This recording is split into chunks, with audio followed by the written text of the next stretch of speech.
আমরা যারা হুড়মুড় করে এই শহরে বেড়ে উঠেছি,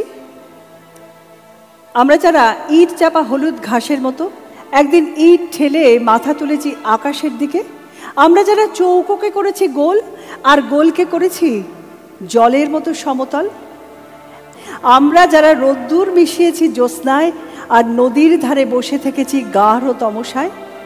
আমরা যারা চালের বদলে খেয়েছি কাঁকর, চিনির বদলে কাঁচ আর তেলের বদলে শিয়াল কাঁটা, আমরা যারা রাস্তার মাঝখানে পড়ে থাকা মৃতদেহগুলোকে ধীরে ধীরে উঠে বসতে দেখেছি, আমরা যারা লাঠি, টিয়ার গ্যাস আর বন্দুকের মধ্যে দিয়ে ছুটে গেছি এঁকে বেঁকে, আমরা যারা হৃদয় আর জঠরে জ্বালিয়েছি আগুন, সেই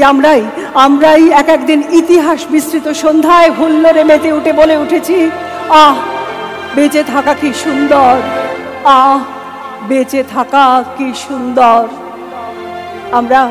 আমরা ধূসরকে বলেছি রক্তিম হতে, হেমন্তের বুকে এনেছি বিদ্যুৎ। আমরা ধূসরকে বলেছি রক্তিম হতে, আমরা হেমন্তের বুকে এনেছি বিদ্যুৎ। আমরা মধ্যরাত্রিকে জাগিয়ে তুলেছি নাচের তাণ্ডবে, আমরা হাঁটু সমান জল ভেঙে ভেঙে পৌঁছে গেছি স্বর্গের দরজায়।